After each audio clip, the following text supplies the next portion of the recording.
হে মুসলমান ভাইরা আমার, সন্তান কোরআনের জন্য আশিক হয়ে গেছে, আর মার চোখ দিয়ে অনবরত পানি পড়ি। আমার সন্তানটা প্রতিদিন সকালবেলায় খাবার দাবার করাইয়া কাপড় পরাইয়া মাদ্রাসায় পাঠাইয়া দিতাম, আগাইয়া দিতাম, পিছনের দিকে তাকাইয়া দেখতাম কোরআনটা গলায় ঝোলায় আমার সন্তান মাদ্রাসায় যাই। আফসোস, কিন্তু আগামীকাল থেকে আমার সন্তান আর মাদ্রাসায় যাওয়ায় বুঝি নসিব হবে না, আর বুঝি নসিব হবে না। এইভাবে কান্না করতেছি, সন্তান মাদ্রাসায় যাওয়া বন্ধ করে দিয়েছে। দিনের আলোয় কোরআন পড়ে, রাস্তায় রাস্তায় হেঁটে হেঁটে কোরআনকে হাতে লইয়া কোরআন পড়ে। বন্ধুরে, রাত্রের বেলা ঘরে বাতি জ্বালাইবার ব্যবস্থা নাই, টাকা নাই, পয়সা নাই, বাতি নাই, চাঁদের আলোয় কোরআন পড়ে। ওই 7 বছরের বালক রাস্তা দিয়া বাড়ির আঙ্গিনায় হাঁটে হেঁটে হেঁটে কোরআন পড়ে, কোরআন পড়তেছে। 2-1 দিনের মাথায় হঠাৎ করে দেখলো একটা বালক, ছোট একটা বালক, হাতের মধ্যে কি আর গুনগুন করে আওয়াজ দিয়া যে কি পড়ছে, আবার কান্নার ভাব ভঙ্গি বোঝা যায়। ওই যুবকটা তা ওই বালকটার পাশে আস্তে আস্তে গেল। ও মুসলমান, এটা কোন যুবক? যেই যুবকের জন্য হেদায়েতের কথা চেয়ে হুজুরদের কাছে দোয়া চাইতো দক্ষিণীর মা, ওই মদ পানকারী যুবক সমাজের মানুষ দেখতে পারে না, তাকে ঠাঁই দেয় না, তিরস্কার করে, ভৎসনা করি। ওই মদ পানকারী মদ নিশা করে যুবক, তার কানে গুনগুন আওয়াজটা গেল, তার চোখে এই দৃশ্যটা পড়ল। গভীর রজনীতে মদ পানকারী যুবকটা মদের বোতল হাতে নিয়ে বালকের কাছে গেল। মানুষ নাকি চিন্তা করতে পারতেছে না, এত গভীর রজনীতে এত ছোট মানুষ। গিয়া দেখে নিশ্চিত সেই একজন মানুষের সন্তান। তখন বালকটা যুবককে দেখে, অচেনা অপরিচিত যুবক দেখে সালাম দিছে।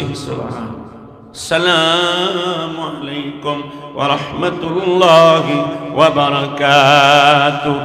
হে মুসলমান ভাইরা, 7 বছরের বালক সালাম দিছে।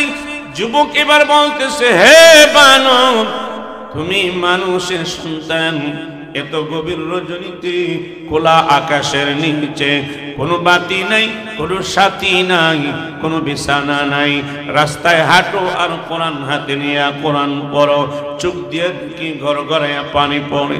বালক রে, বলো দেখি কারণ কি তোমার, আদি অন্ত বিবরণ দাও।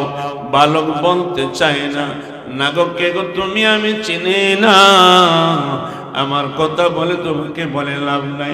রে বালক, বলো তোমার বিবরণ আমি জানতে চাই, আমাকে না জানাইলে আমি যুবক তোমার কাছ থেকে যাব না। বালক এবার ডাক দিয়া বলে, ও আল্লাহর বান্দা যুবক, 1 সপ্তাহ অতিবাহিত হয়ে গেছে, একমাত্র আমাদের কামাই রোজগারের ব্যক্তি ছিল আমার আব্বা জান। আমার আব্বা জান আমার মাদ্রাসার বোর্ডিং এর খোরাকি টাকা পয়সা দিতেন, খরচ বহন করতেন।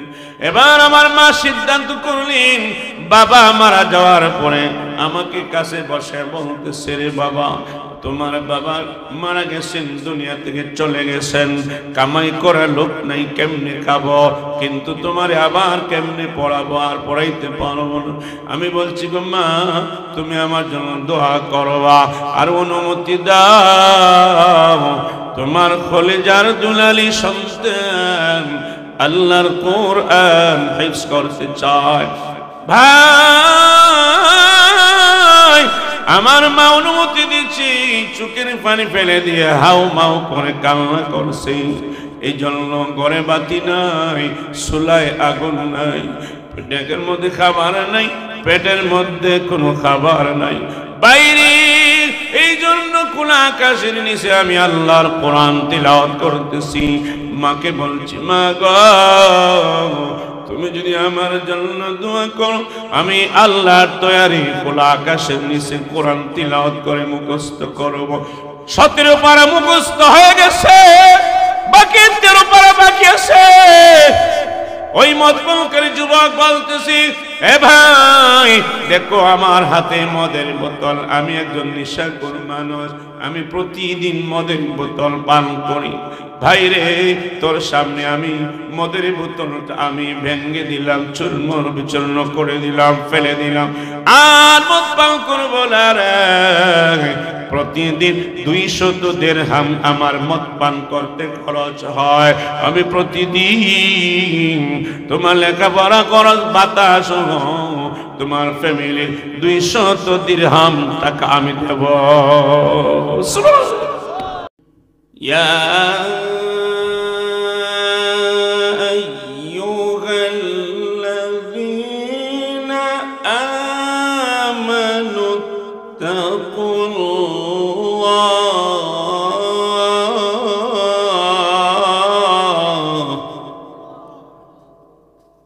আল্লাহ রাব্বুল আলামিন বলেন, হে ঈমানদারেরা, হে মুমিন মুমিনা, বিশ্বাসী বান্দা বান্দিগণ, আল্লাহকে ভয় করো। কে বলেছেন? আওয়াজ দিতে হবে। কে বলেছেন? একটু আওয়াজ, পিছনের ভাইরা আওয়াজ দিচ্ছে না। কে বলেছেন? আল্লাহ। কাদেরকে বলছে? আমাদের। কাদেরকে? ঈমানদারদেরকে। আল্লাহ রাব্বুল আলামিন বলেন, হে বিশ্বাসী বান্দা বান্দিগণ, আল্লাহকে ভয় করো। ওয়ালতানজুর নাফসুম মা কদ্দামাত লিগাদ, এবং প্রত্যেক মানুষের, প্রত্যেক ব্যক্তির জন্য চিন্তা করা উচিত আগামীকালের জন্য সে কি প্রেরণ করছে, কি কামাই পাঠাচ্ছে। মরণের জন্য, মরণের পর কবরের জন্য, হাসর মিজান ফুলসিরাত, পরকালের জন্য কি সামানা করে প্রেরণ করছে।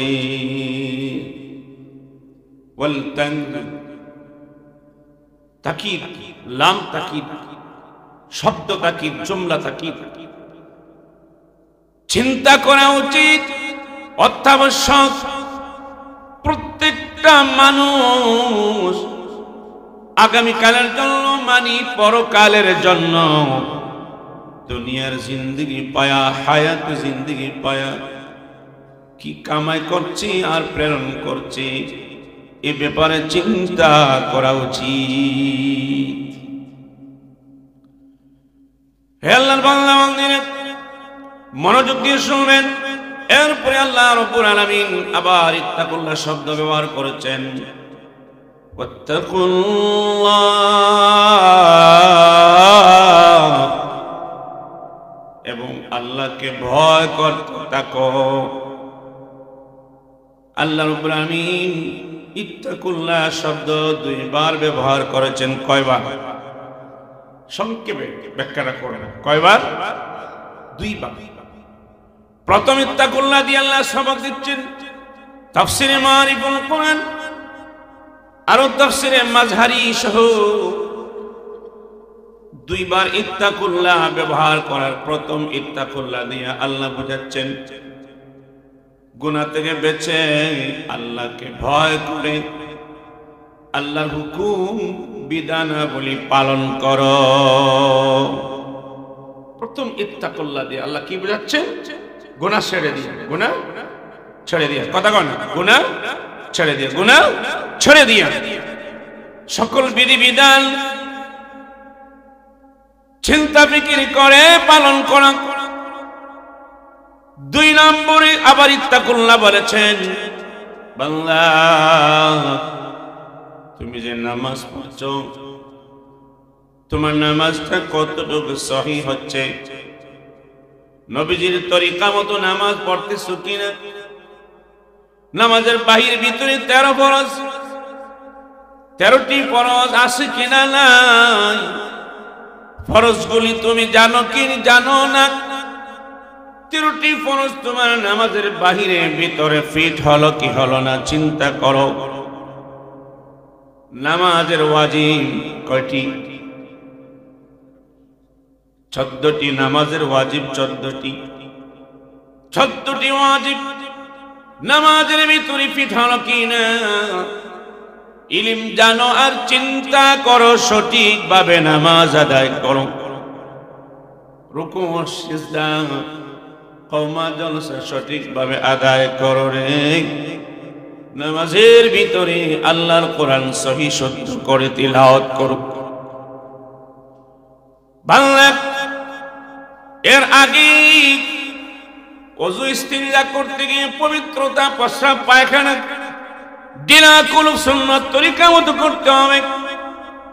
জামা কাপ শরীর পাক থাকতে হবে, সুন্নাত তরিকা মতো ওযু করতে হবে। জোরে বল ঠিক কিনা? লা সালাতা লাহু লিমান লা সালাতা লিমান লা ওযু আলাহু। যার ওযু নাই তার নামাজ হবে না। ওযু নাই দুইটা অবস্থা, একটা হলো মুটি তার ওযু নাই, বিনা ওযুতে নামাজ হবে না। 2 নম্বর হলো ওযু ঠিক মতে আদায় করতে পারে না। বুঝার চেষ্টা করে, ঠিক মতো ওযু করতে পারে না মানে তার ওযু নাই। অতএব যার ওযু নাই তার নামাজ হবে না। জোরে বল ঠিক কিনা? এই জন্য ভাই নামাজকে আমি সহি শুদ্ধভাবে পড়ব সে ব্যাপারে চিন্তা করার জন্য আল্লাহ দ্বিতীয় ইত্তাকুল্লাহ বলেছে। তোমার নামাজ সহি হলো কিনা, অচল না সচল, এই নামাজে রূহ আছে কিনা নাই, নামাজের ভিতরে রূহ আছে কিনা নাই, এই নামাজ আল্লাহ কবুল করছে কিনা নাই। হুজুর আমি আল্লাহ কবুল করছে কিনা নাই জানবো কিভাবে? বলেন নামাজের মধ্যে যদি নবীর সুন্নাত তরিকা পাওয়া যায় বোঝা যাবে এই নামাজ আল্লাহ কবুল করেছে। সুবহানাল্লাহ। যার নামাজে সুন্নাত তরিকা নাই তার নামাজ আল্লাহ কসম কালো মঞ্জুর করবে। মুসলমান ভাইরা, দ্বিতীয় ইত্তাকুল্লাহ দিয়া আমি আমার ঈমানকে সঠিক করার জন্য আল্লাহ বলেছেন শিরকি করা যাবে না, কুফরি করা যাবে না, সুগুলখুরি করা যাবে না, শিকায়াত গীবত করা যাবে না, আল্লাহর হক নষ্ট করা যাবে না, কোন মাখলুকের হক ধ্বংস করা যাবে না। সঠিক করো, তোমার ঈমানকে সহি করো। অতএব তোমার আমলকে সহি করো, নামাজকে সহি করো, রোজাকে সহি করো, সঠিক তরিকায় মালদার বছরে একবার মাল হিসাব করে যাকাত প্রদান করো। জীবনে একবার হজ আদায় করো যদি তৌফিক তোমার উপরে হজ ফরজ হয়। দ্বিতীয় ইত্তাকুল্লাহ দিয়ে আমার ঈমান আর আমলকে সংশোধন করার জন্য, শুদ্ধ করার জন্য, যাচাই বাছাই করার জন্য, নবায়ন করার জন্য, মজবুত করার জন্য, রূহওয়ালা ঈমান আর আমল তৈরি করার জন্য আল্লাহ বলেছেন ওয়াত্তাকুল্লাহ।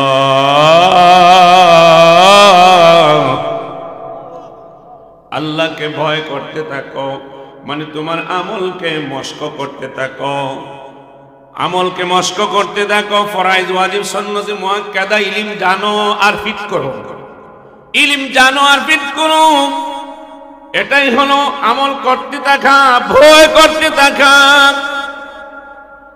হে মুসলমান ভাইরা, আল্লাহ রাব্বুল আলামিন এর পরে বলেন ইন্নাল্লাহা খাবীরুম বিমা তা'মালুন।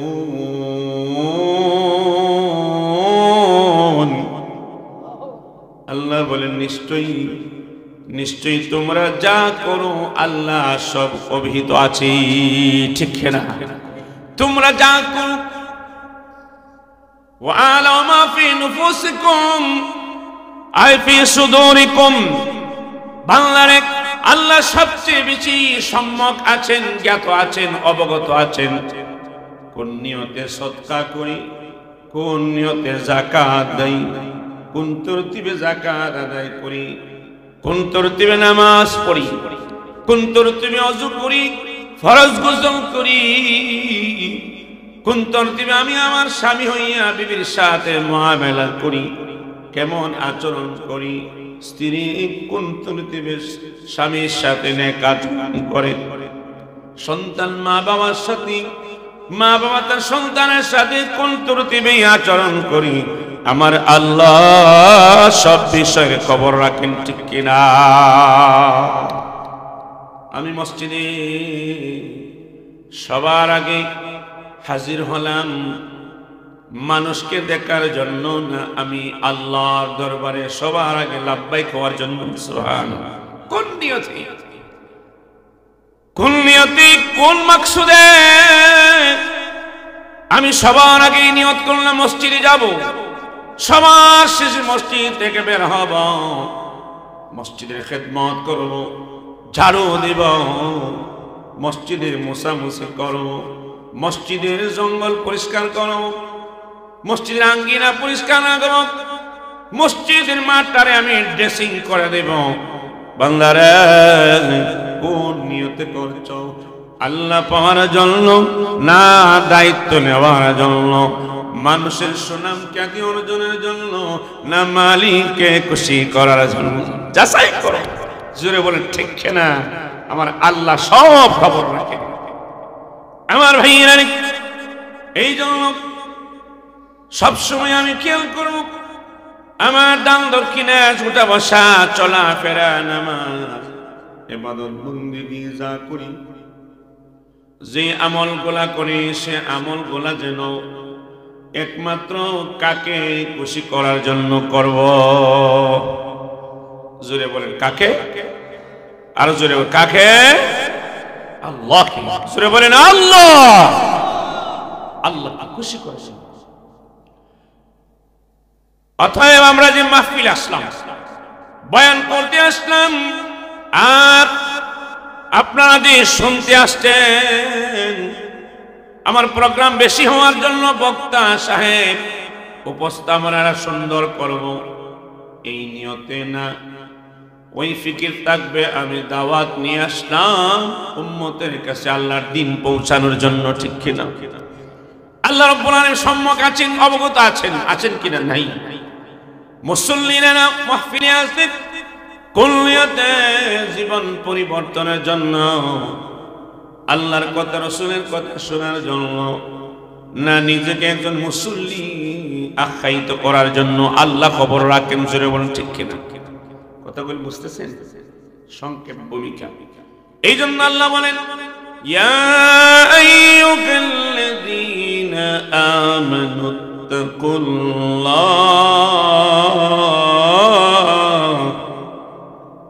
হে ঈমানদাররা আল্লাহকে ভয় করো, আল্লাহকে ভয় করো। আল্লাহকে ভয় করা বড় কঠিন, সহজ কোন সাবজেক্ট না। আল্লাহকে ভয় করা পরহেজগার বনা সহজ না। মাথায় টুপি পাগড়ি দিলি, গায়ে পাঞ্জাবি দিলে, মাদ্রাসায় পড়লেই, মাদ্রাসায় পড়ালেই শুধু পরহেজগার হওয়া যায় না। পরহেজগার হওয়ার জন্য আল্লাহ রাব্বুল আলামিন পন্থা বাতিয়ে দিয়েছেন। কেন? পরহেজগার হওয়া বড় কঠিন, আল্লাহ প্র্যাকটিক্যাল করে দিয়েছেন। পরহেজগার হওয়ার জন্য আল্লাহ রাব্বুল আলামিন ওয়াজিফা দিয়েছেন, কাজ বাতিয়ে দিয়েছেন। ওয়ালতানজুর নাফসুম মা قدمت لغد واتقوا الله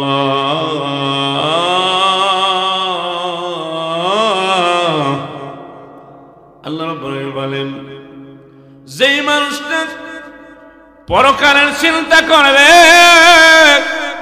আমি দুনিয়াতে ছিলাম না, আছি, কতদিন থাকবো বলতে পারবো না। জোরে বলেন ঠিক কিনা? কতদিন থাকবো? আমার বাবা ছিল, দাদা ছিল, কিন্তু তারা দুনিয়াতে নেই। ও দুনিয়ার মানুষ, আল্লাহ বুঝাচ্ছিল বাংলা গুনাহ ছাড়া কঠিন বিষয়, আমি আল্লাহকে ডরানো, ভয় করা বড় কঠিন বিষয়। বান্দারে কমাস কম যদি তোমার মরণ তথা পরকালকে চিন্তা করো, পরকালে নিয়ে ফিকির করো, পরকালের দিক তুমি নজর রাখো, তাহলে এই নজর আর ফিকিরে চিন্তায় তোমাকে তোমার মধ্যে জেহেনের মধ্যে ঢেলে দিবেন, তোমার মধ্যে নকশা তৈরি হবে রে।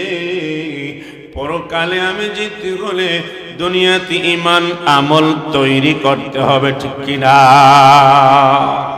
কেন না? পরকালের চিন্তাকারী ওই ব্যক্তি হয় যে ব্যক্তি ঈমান আর আমল ধারণ করে, ঠিক কিনা? নতুবা ফুটকির ব্যবসায়ী স্বর্ণের চিন্তা করে কোনো লাভ নাই, ঠিক কিনা? এই মুসলমান ভাইরা, এই জন্য পরকালের চিন্তা করলে তার মধ্যে আল্লাহ তাআলার ভয় এসে যাবে, আল্লাহ তাআলার ভয় পয়দা হয়ে যাবে, আল্লাহ তাআলার প্রতি ডর পয়দা হয়ে যাবে। তখনই নামাজ শুরু করে দিবে, হারাম বাদ দিয়ে দিবে, হালাল খাওয়া শুরু করবে, সুদ বাদ দিবে, ঘুষ খাওয়া বাদ দিয়ে দিবে, মিথ্যা কথা বাদ দিবে, সত্য বলা শুরু করে দিবে, রাগারাগি বাদ দিয়ে মানুষের সাথে বিনয়ী সহনশীলতা শুরু করে দিবে, জুলুমবাজি বাদ দিয়ে ইনসাফ করা শুরু করবে, মানুষের সাথে রোর আচরণ বাদ দিয়া ভালোবাসা দৃষ্টির আচরণ করবে। এ মুসলমান, আল্লাহর হক আদায় করবে, আল্লাহ তাআলার হক আদায় করবে, আর মানুষেরও পাশাপাশি হক আদায় করবে। আল্লাহর কোনো বিধান ছাড়বে না, বান্দার কোনো হক নষ্ট করবে না। জোরে বলেন ঠিক কিনা? একটা উদাহরণ আপনাদেরকে দিলে বুঝতে পারবেন। দিব? আমার বন্ধুরা, বাবা ভাইরা, যুবকরা, মনোযোগ দিয়ে শোনো, মনোযোগ দিয়ে শোনো। কিতাবের মধ্যে আসছে একজন যুবক মদ পান করত। কি পান করত?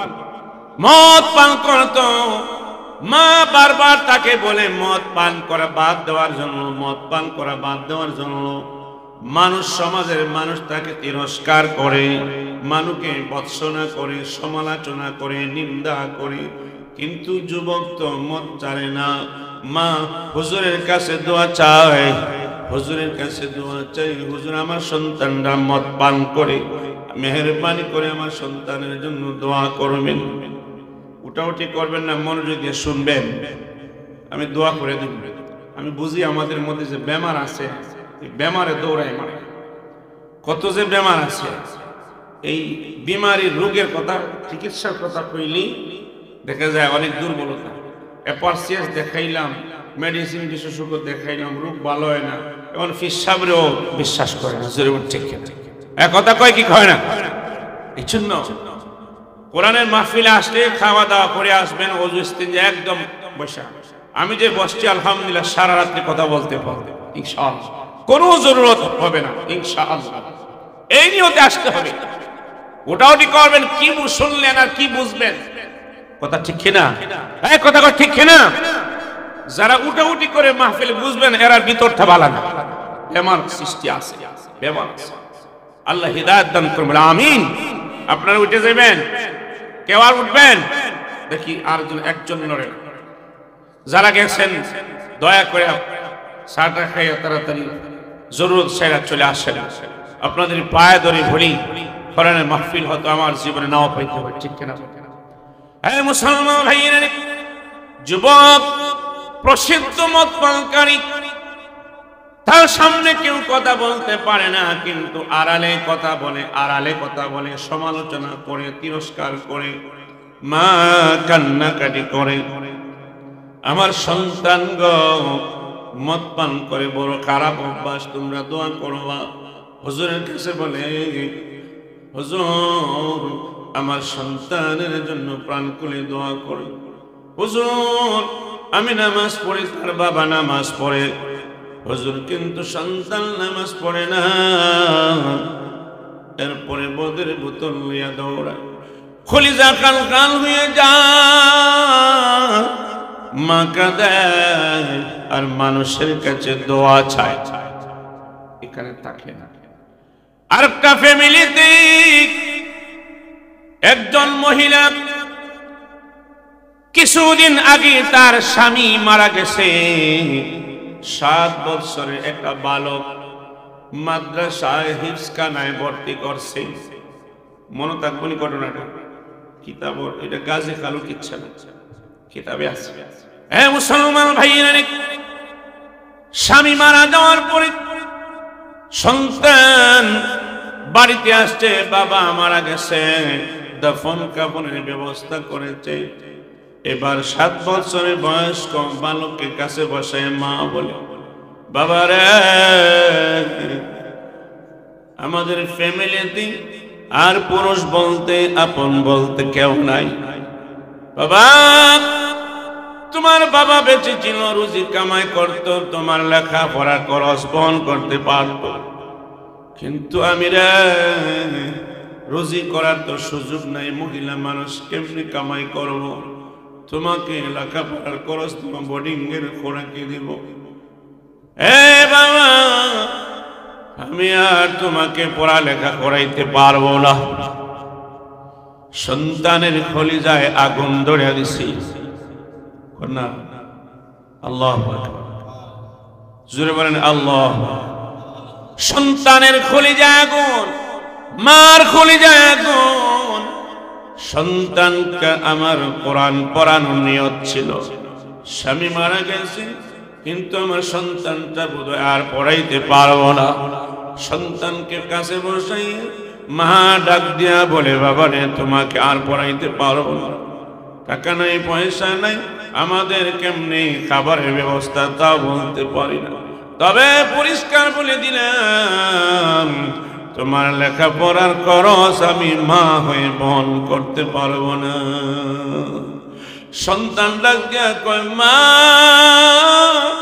মাগো,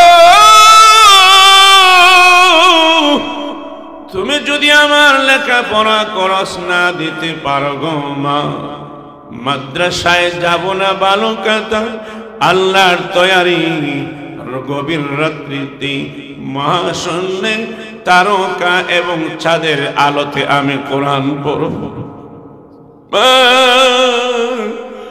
আমি কোরআন পড়া ছাড়তে পারবো না, বন্ধ করতে পারবো না। শর্ত হলো গো মা, আমাকে অনুমতি দিবা।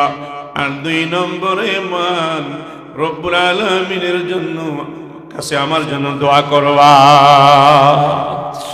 মার বেশে কাঁদতেছে, কান্নার বাঁধ ভেঙে গেছে, মা হাউমাউ করে কাঁদে। সন্তান মার গলা জড়িয়ে, মা শান্ত গুণ, আর কাঁদতে হবে না গো মা, আমাকে টাকা দিতে হবে না, আপনার কোনো টেনশন নাই, আগামী কাল থেকে আমি আর মাদ্রাসা যাব না, হুজুর কাছে বিদায় নিয়ে আসব। মা, আমি রাস্তায় রাস্তায় চাঁদের আলো দেখতে দেখতে রাত্রে কোরআন পড়ব, দিবালোকে সূর্যের আলোর মধ্যে আমি কোরআন পড়ব। বন্ধুরে, এইভাবেই 17 পারা কোরআনের হাফিজ হয়ে গেছে। 17 পারা, আর মাত্র 13 পারা কোরআনে হাফিজ করার বাকি আছে। রে যুবক, হে ধনীর সন্তান, ভালো করে শোনো, আল্লাহ এখনো আছে কিনা নাই, জোরে বলেন, জোরে কর। হে মুসলমান ভাইরা, আমার সন্তান কোরআনের জন্য আশিক হয়ে গেছে, আর মার চোখ দিয়ে অনবরত পানি পড়ে। আমার সন্তানটা প্রতিদিন সকালবেলায় খাবার দাবার করাইয়া, কাপড় পরাইয়া মাদ্রাসায় পাঠাইয়া দিতাম, আগাইয়া দিতাম, পিছনের দিকে তাকায় দেখতাম, কোরআনটা গলায় ঝোলায় আমার সন্তান মাদ্রাসায় যাই। আফসোস, কিন্তু আগামীকাল থেকে আমার সন্তান আর মাদ্রাসায় যাওয়ায় বুঝি নসিব হবে না, আর বুঝি নসিব হবে না। এইভাবে কান্না করতেছি, সন্তান মাদ্রাসায় যাওয়া বন্ধ করে দিয়েছে। দিনের আলোয় কোরআন পড়ে, রাস্তায় রাস্তায় হেঁটে হেঁটে কোরআনকে হাতে লইয়া কোরআন পড়ে। বন্ধুরে, রাত্রের বেলা ঘরে বাতি জ্বালাইবার ব্যবস্থা নাই, টাকা নাই পয়সা নাই, বাতি নাই, চাঁদের আলোয় কোরআন পড়ে। ওই 7 বছরের বালক রাস্তা দিয়া বাড়ির আঙ্গিনায় হাঁটে হেঁটে হেঁটে কোরআন পড়ে, কোরআন পড়তেছে। 2-1 দিনের মাথায় হঠাৎ করে দেখলো একটা বালক, ছোট একটা বালক, হাতের মধ্যে কি আর গুনগুন করে আওয়াজ দিয়া যে কি পড়ছে, আবার কান্নার ভাব ভঙ্গি বোঝা যায়। ওই যুবকটা ওই বালকটার পাশে আস্তে আস্তে গেল। ও মুসলমান, এটা কোন যুবক?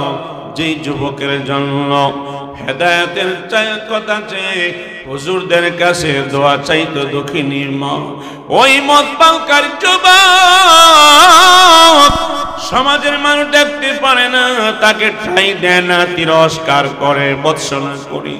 ওই মদ পানকারী মদ নেশা করে যুবক, তার কানে এই গুনগুন আওয়াজটা গেল, তার চোখে এই দৃশ্যটা পড়ল। গভীর রজনীতে মদ পানকারী যুবকটা মদের বোতল হাতে নিয়ে বালকের কাছে গেল। মানুষ নাকি চিন্তা করতে পারতেছে না, এত গভীর রজনীতে এত ছোট মানুষ। গিয়া দেখে নিশ্চিতই সে একজন মানুষের সন্তান। তখন বালকটা যুবককে দেখা অচেনা অপরিচিত যুবক দেখে সালাম দিছে। আসসালামু আলাইকুম ওয়া রাহমাতুল্লাহি ওয়া বারাকাতুহু। এ মুসলমান ভাইরা, 7 বছরের বালক সালাম দিছে। যুবক এবার বলতেছে, হে বালক, তুমি মানুষের সন্তান।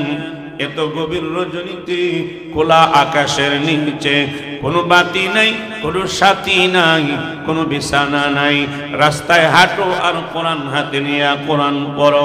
চোখ দিয়ে কি ঘর ঘরাইয়া পানি পড়ে।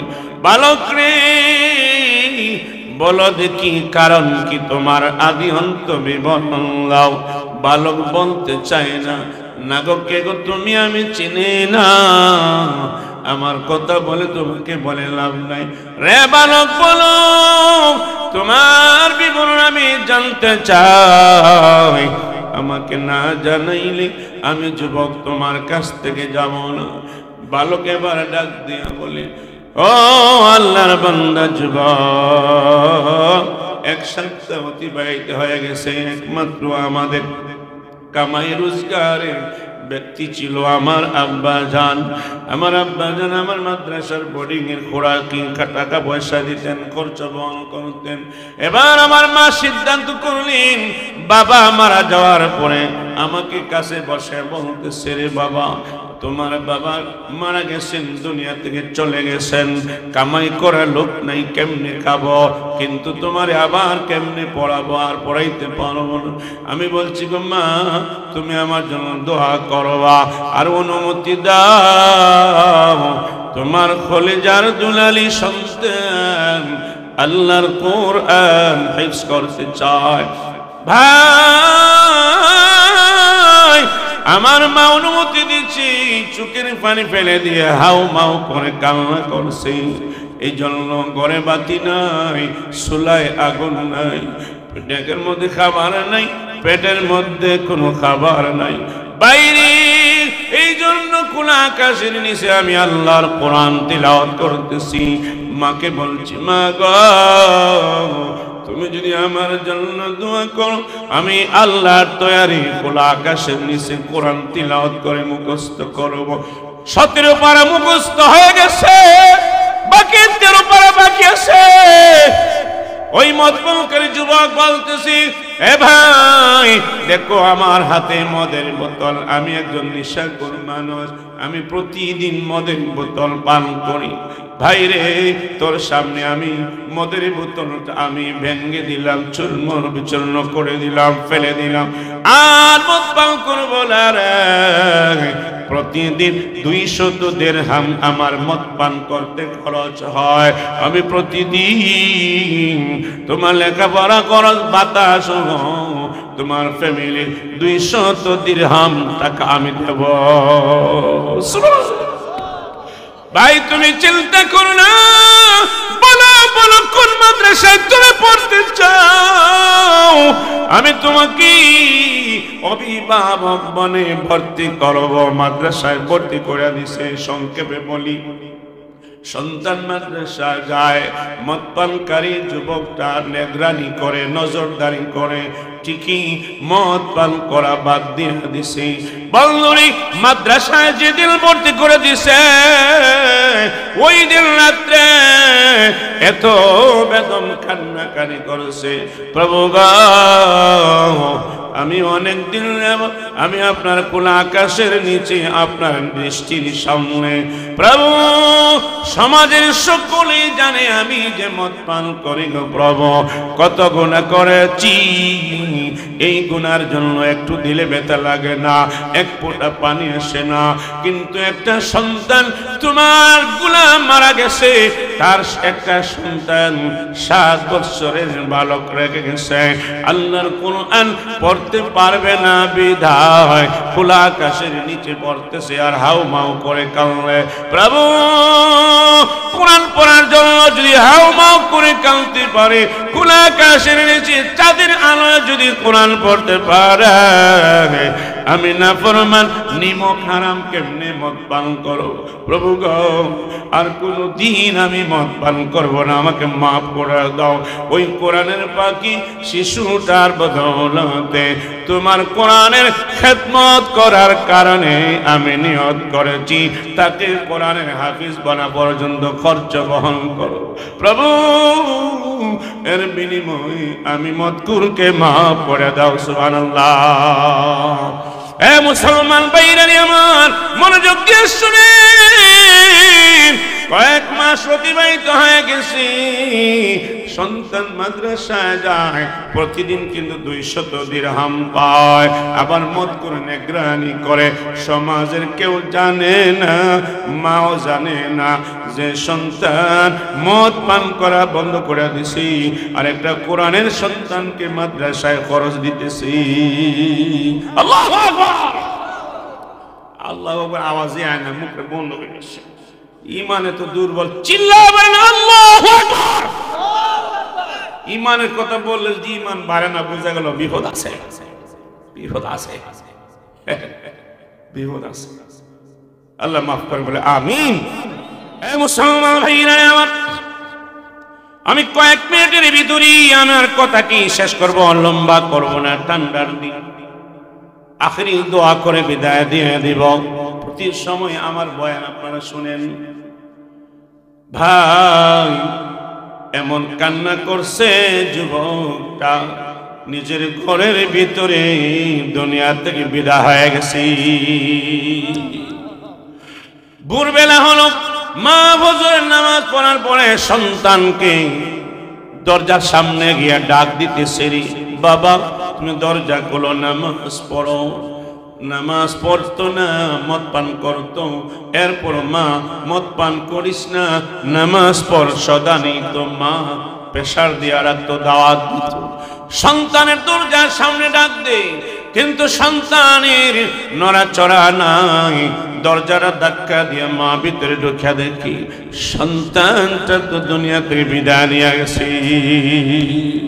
মা এবার কালে আত্মীয়স্বজনের কাছে দৌড়ায়া যায়, কারাগো তোমরা আমার সন্তানকে দেখে যাও, আমার সন্তান তো এই দুনিয়ায় নাই, চির জগতে চলে গেছে, পর জগতে চলে গেছে, মারা গেছে, তোমরা দেখে আসো আর দাফন কাফনের ব্যবস্থা করো। আত্মীয় স্বজনের কাছে গেছে, কেউ পাত্তা দেয় না। ওই মতকুর সন্তানরে আমরা গোসল দেব না, জানাজা দাফন দিব না, আমরা কিছুই যাব না। বাড়ি বাড়ি মানুষের কাছে ধর্ণা দিল মা, সারাটা দিন ধর্ণা দিল, একটা মানুষও তার পাশে দাঁড়ায় নাই গোসল দেওয়ার জন্য, কাপন পরানোর জন্য, জানাজা পরে দাফন করার জন্য। কেউ আসে নাই কবর খোনার জন্য, কবর খনন করার জন্য একটা মানুষও দাঁড়ায় না। পূর্ব আকাশের সূর্যটা সারাদিন ঘুরতে ঘুরতে ঘুরতে পশ্চিম আকাশে অস্তমিত হয়ে যাবে। এমত অবস্থায় মা তো মা, খলিজার সন্তান মারা গেছে, যদিও মদ পান করেছে, মদ কোন মা শেষ পর্যায়ে তার সন্তানের হাতে ধরে টেনে টেনে জঙ্গলার পাশে জুফরিতে নিয়ে কোদাল দিয়া কিছু জায়গা গর্ত কইরা মাটি দিয়ে ঢাকনা দিয়া, যেভাবে কোনো জীব জানোয়ারে খাইতে পারে না, মা হেফাজত করে বাড়িতে কেঁদে কেঁদে চলে আসছে, মালিক মালিক আমার সন্তান মদ পান করতো না, ফরমান তুমি জানো, কিন্তু প্রভু গো প্রতিদিন প্রতি মুহূর্তে আমার সন্তানকে মদ পান করিস না দাওয়াত দিতাম, নামাজের কথা বলতাম, কিন্তু আল্লাহ আমার সন্তান মারা গেছে, সমাজের কেউ ভালোবাসে না, তার গোসল পর্যন্ত দিল না, গোসল দিল না, কাপন হলো না, জানাজা হলো না, যেই অবস্থায় যে পোশাক নিয়ে মারা গেছে গো, সেই পোশাক দিয়ে তাকে আমি মাটি দেয়া জুফরির মধ্যে রাইকা আইছি। এইভাবে কালতে কালতে মা সালাতুল ইশার নামাজ পড়ে ঘুমায়া গেছি। বন্ধুরে চমৎকার ঘটনাটা শুনেন, মা ঘুমায়া গেছে, ফ্যামিলির মানুষ সবাই ঘুমায় গেছে, এলাকার মানুষ ঘুমায় গেছে, কোনো মানুষ আর জাগ্রত নাই, কোনো একটা মানুষ আর জাগ্রত নাই। বন্ধু বাবারে, তখন হঠাৎ করে প্রত্যেকেই স্বপ্নে যুগে কে যেন বলতেছে, রে বাংলা অমুক নামের একটা যুবক অমুক জঙ্গলার জুফরির মধ্যে তার মা একটু জায়গা খনন করে মাটিতে ঘুরে রাখছি, কিন্তু কেউ নাই, তাকে গোসল দেওয়ার মতো লোক পায় নাই, মা কাপন পরাইবার জানাজা দাফন করাইবার কেউ পায় নাই। তোমরা জানো মদকুল, তোমরা জানো নেশা করো না খারাপ, সমাজের মানুষ সবাই জানে খারাপ, কিন্তু আহকামুল হাকিমিন এই যুবকরা মাফির ঘোষণা দেওয়া হয়ে গেছে, তার চিরস্থায়ী ঠিকানা হবে জান্নাত। যাও যাও, ঘুম থেকে জাগ্রত হইয়া সমাজের মানুষগুলি কি একত্র কইরা পরামর্শ করিয়া তার কবর থেকে উঠাও, গোসল দাও, কাপন পরাও, জানাজা করে সুন্নত তরিকা মতো আমার এই যুবকটাকে কবরস্থ করবা, সমাহিত করবা। ঘুম থেকে জাগ্রত হইয়া ফজরের নামাজ আদায় করছে, ফজরের নামাজের পরে কানাঘুষা শুরু হয়ে গেছে।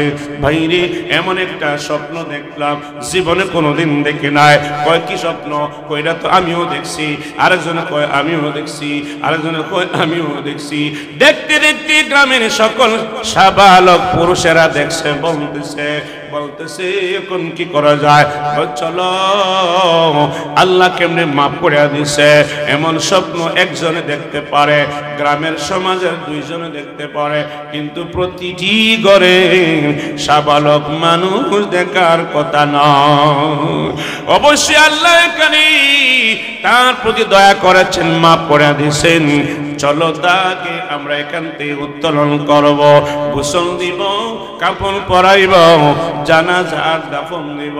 বন্ধুরে তখন সবাই জঙ্গলের পাশে গেছে, গিয়া লোকটার উপর থেকে মাটি সরাইয়া সকলে কালকে উঠে খাটের উপরে উঠাইয়া বাড়িতে নিয়ে গেছে, গ্রামে নিয়ে গেছে। যত্নমতি সকলে গোসল নিল, কাপন পরাইলো, আর এলান করে দিল জানাজা হবে, জানাজা হবে। অমুক বলছে জানাজা পড়বে না, তমুক বলছে জানাজা পড়বে না। আজকের দিকে তারাও বলে জানাজা হবে, তোমরা আসো। সমাজের মধ্যে এলাকায় একটা শোরগোল শুরু হয়ে গেছে। সকাল সবাইকে বাধ্য করে পুরুষদেরকে হাজির করেছে, জানাজার নামাজ পড়েছে, জানাজার নামাজ পড়েছে। কোনো পাত্তা নাই, কোনো সংজ্ঞা নাই, কোনো মানুষের সাক্ষীও পায় না। মাকে গিয়ে জিজ্ঞাসা করে, মা গো তোমার সন্তানের কি নেক আমল? আমার সন্তান তো মদ পান করতো, নামাজও পড়তো না, আমার কথাও ঠিক মতো শুনতো না, আমি জানি না কোন নেক আমল বলতে তার আছে কিনা নাই। মার কাছে বঞ্চিত হইয়া এলাকার মানুষের বিদায় হয়ে গেছি। পরের দিন ফজরের পরে 7 বছরের মানুষ কোরআন হাতে নিয়া তার কবরের পাশে কোরআন তিলাওয়াত করে। আল্লাহু আকবার। মানুষ দেখে কিরে 7 বছরের বালক কোরআন পড়ে মানুষ দৌড়াইয়া কবরের পাশে গেল, বালকের কাছে গেল। বালক এত মধুর কণ্ঠে সুখের পানি ফেলে দিয়া কান্দে আর আল্লাহর কোরআন তিলাওয়াত করে অনেকক্ষণ দীর্ঘক্ষণ তার পাশে দাঁড়াইয়া কোরআনের তিলাওয়াত শুনেছে, কোরআনের তিলাওয়াত শুনেছে। কিছুক্ষণ পরে আবার বলতেছে, কে গো তুমি? এত ছোট বয়স্ক, তুমি বালক মানুষ, তুমি এই ব্যক্তির কবরের পাশে কেন কোরআন পড়ো? এই ব্যক্তি তো মদপান করতো, নেশা করতো, তুমি কেন কোরআন পড়ো? তুমি কি তোমার এই ব্যক্তি কি লাগে? বালকটা যখন এই কথা প্রশ্ন শুনছি হাউ মাও করে কান্না শুরু করে দিছি, চোখ দিয়ে পানি করে পড়তেছি। তখন পোপায় পোপায় কাঁদে, কান্নার জালে কথা বলতে পারতেছে না। হে আল্লাহর বান্দারা শুনো শুনো, গত 15 দিন আগে আমার বাবা অমুক মারা গেছেন। মারা যাওয়ার পরে আমার মা বলতেছে, বাবারে তোমার বাবা মারা গেছে, তোমার লেখাপড়া আমি খরচ বহন করতে পারবো না, পড়া বাদ দিতে হবে। ভাইরা ও আমার ভাইজান, তখন আমি আমার মাকে বললাম, মা গো টাকা পয়সা না হলে কি হয়েছে, আমি আল্লাহর কোরআন পড়া ছাড়তে পারবো না, বাদ দিতে পারবো না। মা গড়ে বাতি নাই, ভালো কথা আকাশের সূর্যের আলোর দিয়া দি ভালোকে তিলাওয়াত করবো গো। গভীর রজনীতে আকাশের চাঁদের আলো দিয়া কোন তিলাওয়াত করব, প্রয়োজনে মাদ্রাসায় যাব না। এই সিদ্ধান্ত নিয়ে আমি পরদিন থেকে দিনেও তিলাওয়াত করি, হেঁটে হেঁটে সূর্যের আলোয়, রাত্রে তিলাওয়াত করি চাঁদের আলোয় হেঁটে হেঁটে। হঠাৎ করে একটা যুবক আসলো আমার কাছে, বিভিন্ন কলা কৌশলে বলতে লাগলো। তখন আমি বললাম, আমার আদিন্ত বললাম। তখন ওই যুবকটা আমাকে ডাক দিয়ে বলছে, রে বালক তুমি আমার কাছে আসো। আমাকে টান দিয়ে বুকের মধ্যে জড়াইয়া দিছি, আমার চোখের পানিটা মুছে দিছে। বলতেছে, রে বালক আমি দুনিয়াতে যতদিন বাঁচব প্রতিদিন আমি মদ পান করতে 200 দিরহাম খরচ হয়। 200 দিরহাম আমি তোমার কোরআনের খরচ আমি দিব। এই দেখো আমি মদের বোতল ভেঙে চূর্ণ বিচূর্ণ করে দিলাম, ওয়াদা দিলাম আর জীবনে মদ পান করব না। মানুষগুলি হাউমাউ করে কান্না শুরু করে দিছে। বালকের কান্না দেখা আরো আবেগপ্রবণ হইয়া বেশি বেশি করে কাঁদতেছি কাঁদতেছি কাঁদতেছি। বন্ধুরে ও আমার ভাইজান, এই জন্য আমি তার মরে যাওয়ার খবর শুনছি। আমি তার কবরের পাশে আমি কোরআন নিয়ে তিলাওয়াত করা শুরু করে দিছি। আমিও দুনিয়াতে যতদিন বাঁচব সারাটা জীবন তার কবরের পাশে প্রতিদিন আল্লাহর কোরআন তিলাওয়াত করব। ও মুসলমান ভাইরা, কোরআনওয়ালা কি মোহাব্বত করার কারণে মত কর আল্লাহর ওলি হয়ে মারা গেছে। বন্ধুরে তখন ওই বালকটা বলতেছি, ও ভাইজান আমার কথা শুনেন, আপনারা কি স্বপ্ন দেখছেন আমাকে বলেন। তারা তখন সব বলল, কয় এবার আমার খবর শুনেন, আমি কি স্বপ্নে দেখছি, আমি কি স্বপ্নে দেখছি। আমি স্বপ্নে দেখছি আমাকে লেখাপড়া খরচ দিয়ে মাদ্রাসায় ভর্তি কইরা, আমাকে টাকা দিয়া মদের বোতল ভাঙ্গিয়া চূর্ণ বিচূর্ণ কইরা, বাড়িতে গিয়া ওযু গোসল করিয়া এমন কান্না করছে, এমন তওবা করছে, যার বিনিময়ে আল্লাহ তার মাফির ঘোষণা করে দিছে। আমি এই দৃশ্যটা আমি ঘুমের করে দেখেছি। গ্রামের মানুষ বলে বুঝতে দেরি না, সে একজন আল্লাহর ওলি হয়ে কবরে গেছে। আল্লাহু আকবার। ভাই আল্লাহকে ভয় করা সহজ নয়, কিন্তু আল্লাহওয়ালা মানুষের পাশে থাকতে হবে। জোরে বলেন ঠিক কিনা? নামাজি বলা সহজ নয়, এই জন্য দেখা দেখি হলো আল্লাহ আল্লাহর ঘরে মসজিদে হাজির আলামা দিতে হবে। জোরে বল ঠিক কিনা? কে আসেন হাত তুলে, মওত পর্যন্ত আমি মসজিদে হাজির হয়ে নামাজ পড়বো। নারে তাকবীর, লিল্লাহি তাকবীর। এই মুসলমান ভাইরা, একটা হাদিস বলো। قال رسول الله صلى الله عليه وسلم من راح إلى المسجد للجماعة فخطوة تمحو سيئة আল্লাহর হাবিব বলেন, উম্মতরা, যে ব্যক্তি আল্লাহ তাআলার মসজিদের ঘরের দিকে যায়, আল্লাহ তাআলার ঘর মসজিদে যায় জামাত বন্দি হয়ে নামাজ আদায় করার জন্য, হাবিবে কিবরিয়া বলেন, রাহমাতুল লিল আলামিন বলেন, উম্মতরা, ঘর থেকে বের হইয়া একটা কদম পালাইলে একটা নেকি আল্লাহ দান করবে, আরেকটা কদম পালাইলি আল্লাহ তোর একটা গুনাহ মাফ করবে।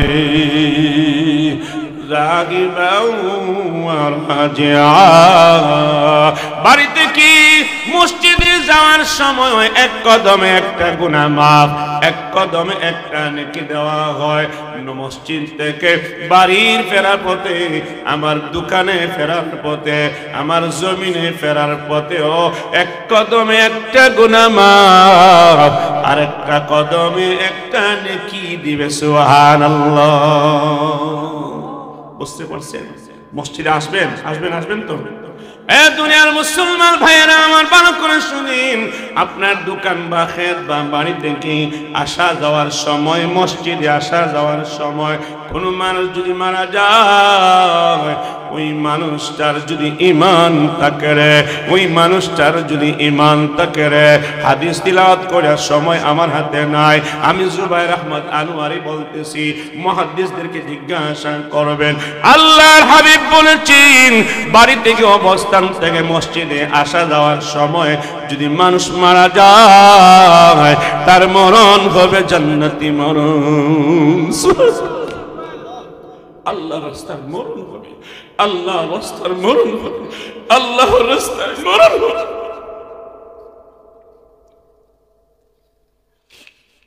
قال رسول الله صلى الله عليه وسلم من بنى بيتا يعبد الله فيه من حلال حرام من مال حلال بنى الله له بيتا في الجنة من در وياقوت. يا رحمة للعالمين أمة এ যুবক, ভালো করে শোনো। রাহমাতুল লিল আলামিন বলেন, কোন ব্যক্তি যদি আল্লাহর গোলামি করার জন্য, ইবাদত করার জন্য মসজিদ নির্মাণ করে, মসজিদ নির্মাণ করে, মসজিদ বানায় আল্লাহর গোলামি করার জন্য। এখানে মুহাদ্দিসিনে কেরাম বলেন, একজন মানুষ তার তৌফিক আছে মসজিদে পুরা জায়গা দিয়ে দিল, আরেকজনের তৌফিক আছে বিল্ডিং বানাইয়া দিল, আরেকজনের তৌফিক আছে একটা ইট দেবে, এক ব্যাগ সিমেন্ট দেবে, এক ব্যাগ বালু দেবে, তাহলে তার অবস্থাটা কি হবে, তার নতিজাটা কি হবে, তার হুকুমটা কি হবে? মুহাদ্দিসিনে কেরাম বলে, আল্লাহর নবীর হাদিসে প্রমাণ করে, আরো অনেক হাদিস আছে প্রমাণ করে, কোন মানুষ যদি মসজিদ নির্মাণকালীন সময় একটা ইটও দান করে, সেও মসজিদ নির্মাণকারী গণ্য। সুবহানাল্লাহ। এ মুসলমান ভাইরা, বিস্তারিত বলা আমার সময় নাই। আল্লাহ রাব্বুল আলামিনের হাবিব বলেন, মান বানা বাইতান ইউবাদুল্লাহু ফীহি মিন মালিন হালাল, হালাল মাল দিয়া আল্লাহর গোলামি করার জন্য যে ব্যক্তি মসজিদ নির্মাণ করে, মসজিদ নির্মাণ কাজে সহযোগিতা করে, মসজিদ নির্মাণের তদারকিতা করে, মসজিদ নির্মাণকালে পরামর্শ দেয়, মসজিদ নির্মাণকালে সুবুদ্ধি দেয়, ড্রেসিং করে, বালুগুলি দৌত করে দেয়, কংক্রিট গুলি পরিষ্কার করে দেয়, ইটে জঙ্কা লাগলে, ময়লা লাগলে, গেউর লাগলে, জালি দিয়া গসাইয়া দ্রুত পরিষ্কার করা দেয় এবং মালগুলি মশলাগুলি বালতিতে ভরে ভরে মেস্তরির কাছে দিয়ে দেয়। আল্লাহর হাবিব বলেন, মুহাদ্দিসিনে কেরাম বুঝাইতেছে ওই ব্যক্তি মসজিদ নির্মাণকারী হবে। বন্ধুরা, মসজিদ নির্মাণকারীর বিনিময় আল্লাহ নবী বলেন, বানাল্লাহু লাহুম বাইতান ফিল জান্নাতি, আল্লাহ তার জন্য একটা ঘর বানাইয়া দিবেন জান্নাতি।